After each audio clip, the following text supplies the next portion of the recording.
Hey, it's Pops. Greetings and salutations. I want to do a movie review of No Vacancy, a film that I've talked about a couple times. And if you follow my material, you know that I previewed this film. It is a true story based in Florida of events that happened around the housing crisis back in like 2008. It is called No Vacancy, stars Sean Young, Dean Cain, T.C. Stallings, and it's directed by Kyle Sailors. Saw the film, and what I really want to do is begin by telling you the high points. And the biggest high point is T.C. Stallings. T.C. Stallings plays Cecil. He is a drug slash alcohol addicted man, battling homelessness, battling, uh, breaking away from all of his addictions. And the film centers around Dean Cain as a pastor who is looking to buy a hotel and transform it into a home for homeless men. And then Sean Young plays a reporter who is covering the story. She's kind of a beat writer for a newspaper that's really, really struggling. So she gets sort of like outsourced to this little tiny area of Florida to cover. It's the only way she can kind of keep a job. And she's not happy about it. Her name is Brandy Michaels. Again, true story. So she ends up covering this story, and it really sort of like transforms her life and her article, and all of that kind of creates this buzz around the events that happened. So um, T.C. Stallings is fantastic. T.C. Stallings has been in a couple faith-based films called Courageous and War Room by the Kendrick brothers. Really enjoys his performance, but here it's like next level. T.C. Stallings really, really transforms into Cecil. It's just really fantastic. So the film starts with those backstories, as I said. And you see Cecil trying to kill himself. You see Brandy and her editor basically discussing the politics of the newspaper and how they're struggling financially, and she's not happy about being relegated to basically a nobody reporter and finding this little, hometown story to cover. She doesn't really believe the pastor has positive motivations. I guess she'd written a story where a church had been corrupted. Maybe a pastor was stealing money. I'm not sure. I remember exactly. I didn't write it down. But she becomes transformed, and she starts to interview that the man really does have good intentions. Dean Cain is a pastor. He's up against just roadblock after roadblock. So like city council is against him. They don't want to give him permits. You have citizens that are outraged because they think if they put this home in, this hotel is transformed, then you're just going to have a flood of homeless people. You're going to have Sean Young's Brandy Michaels' brother is an alcoholic, so she's face to face with all that, and the fact that he's irresponsible and won't care for their mother, who is basically in a home and deteriorating very, very quickly with health problems. So that's kind of the nature of the film. It moves okay. The pacing isn't bad. The subplots aren't bad. None of the elements of what they're going for, and I'll get into some more later. But none of those elements are bad. And it's a story that should be told, right? We should know more of these kinds of stories. It is interesting. It's fascinating. I think it puts a highlight on the struggles of addiction and alcoholism. T.C. Stallings did a great job of delivering a transformed man. Because there's a great scene where there's an interview with him and the Brandy Michaels person. Like she doesn't believe it, but she's visiting him at this like basically equivalent like a halfway house kind of place. And he's like, I've just been redeemed. I've been saved. I found Jesus, and I'm a different person now. And she's just not buying it. But it's really, really authentic. It's very, very genuine. You also see Dean Cain really, I think there are good scenes and bad scenes, but he really just seemed very like a genuine, regular pastor. He's not three-piece suit buttoned up. He's not like skinny cut jeans or youth pastored up. He seems pretty real. And if anything, I think Sean Young's the only one that kind of misses the mark a little bit in all of this. So that's a general overview of the film. The biggest praise I have of the film is T.C. Stallings, his performance. I would say Dean Cain's not bad. I would say that the essence of the story, the plot, and how things move are pretty good. It was filmed a lot on location in Leesburg in Florida, so it is really kind of cool to showcase that area in a really a really positive light and a positive story from their history and their roots. The problem is the film is just horribly executed. I think Kyle Sailor had moved forward with his project. I think Kyle Sailors does a good job of trying to tell the tale. But between the script and the direction, there are a lot of pitfalls that they don't overcome well. Sean Young is, it's a long time since Ace Ventura, man. She played like, the head cop guy. Well, sorry, lady that was really a guy kind of story, right? The kicker that was really the police chief. She is, she plays off-putting well, but her dialogue is very generic and choppy and all of that. And at times there's a lot of that in the film where that part is probably the weakest element of the film. It's not all in her performance, because her dialogue is not real well. And it definitely doesn't seem very smooth. Like if you read this aloud, it doesn't seem like it would read like normal people talk. She also has this weird, awkward quirk of her carrying her purse, but not on her shoulder. Like she just carries it like a bag, like a duffel bag. It's very, very strange. I'm so distracted by these little, you guys know, I am so distracted by little things like that. Bad set design, bad costume design, things like that, because it takes you out of the experience. It takes you out of the disbelief. So there's a lot of that lost me. Her scene with her mom in the home, puts her hand on the other hand, that kind of stuff. So all of that was really done well. Her mom does pass, and I think that was all pretty captured well. I think the nursing home scene and how some of this stuff worked, I thought all of that was good. And it drives her to her knees, right? So everyone goes through that element of grief and what now. And her sort of like it's not even a prayer scene. So I really like the fact that they just have her sort of like talking out loud to God and saying, I don't know what to do. I like that a lot. T.C. Stallings' character gets into that tremendously. Like there's a scene he's trying to kill himself and it doesn't work. He's like, I can't even die. I would say that the weirdest part with his character is there's a sequence in the very beginning with the credits. And the credits are very strange. Like the credits in the beginning and the end, by the way, are really, really fast. They're not paced properly, so you can't even really read everything, which, by the way, to me is a huge faux pas, but it's fine. It's a very small thing.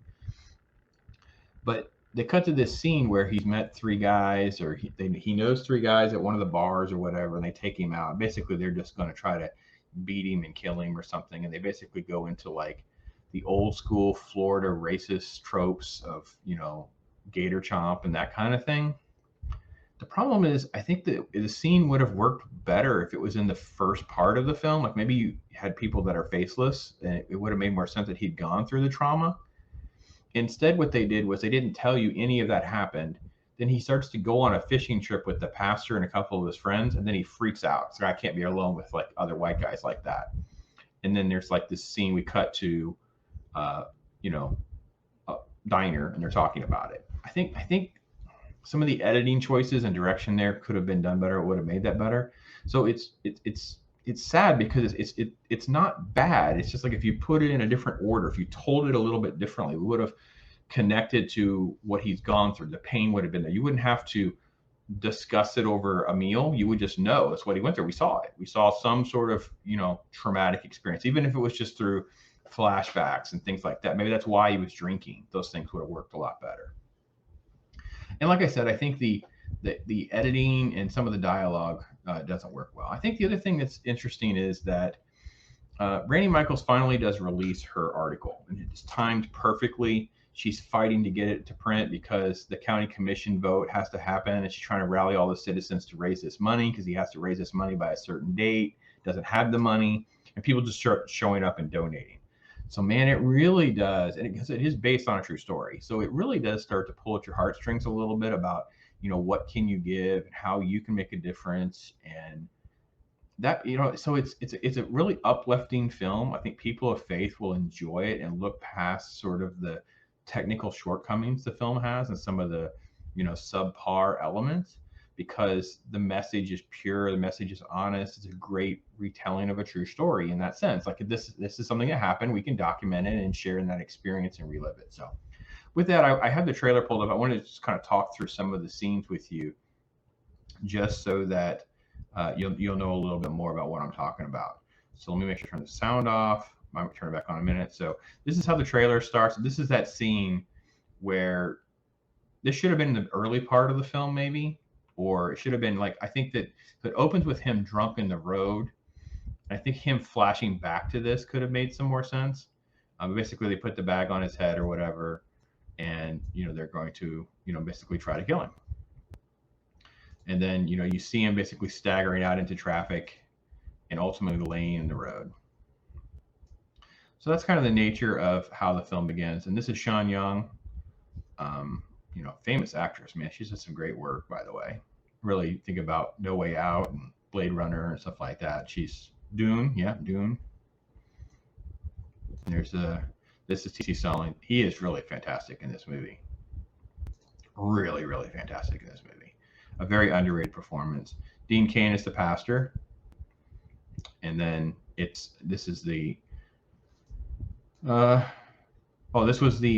pastor scene with the county commission. So he's basically pleading. He's trying to go through the motions of what charity is, what the church's role is, what they're trying to accomplish. And what was weird about this, and this would be, first off, it's no surprise understanding how humans work, but the guy already had a reputation of doing this. They set aside a building fund to do this type of outreach. Now, I will say one thing that was irritating is there are several scenes where they're constantly pounding the statistics of homelessness, the homelessness in Florida, the unemployment in Florida, the worst county of one. It's like, okay, guys, just tell us one time. The audience, you're talking to the audience. You don't have to talk to every single character and repeat yourself. It's just repeating yourself. But again, this is true stuff, though. I mean, you got to give them credit for that. Like, we're telling a true story.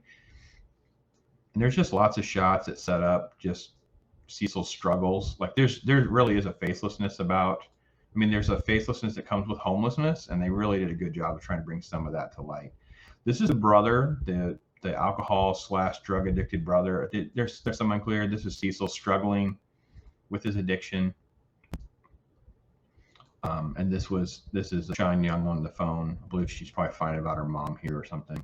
Oh, this was her struggling with the editor. Yeah, this is her getting this. The only thing he was actually really good.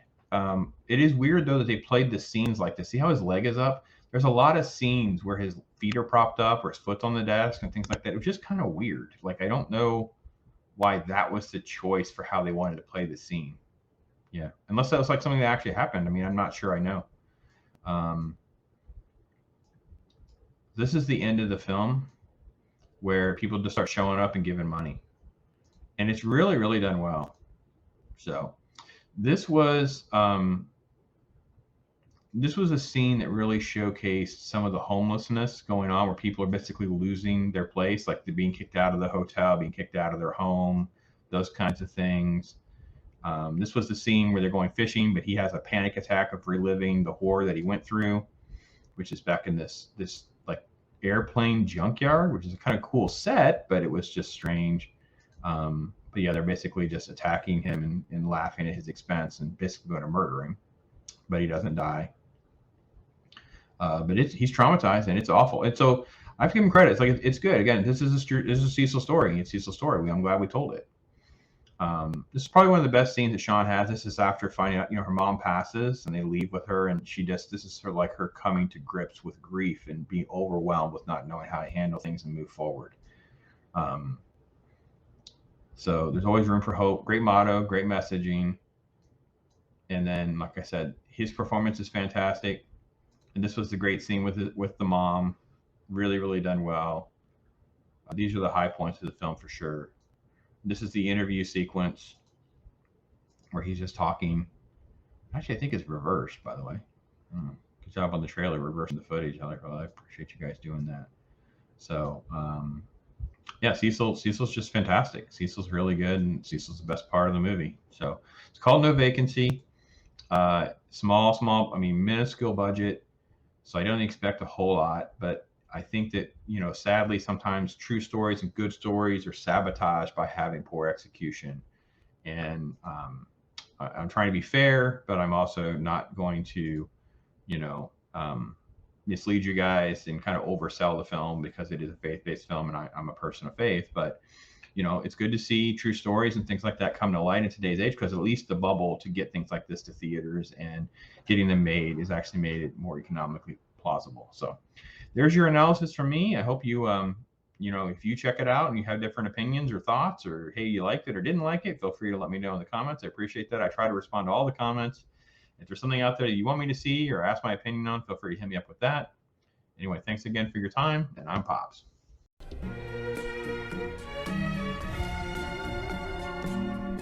Yeah. Right?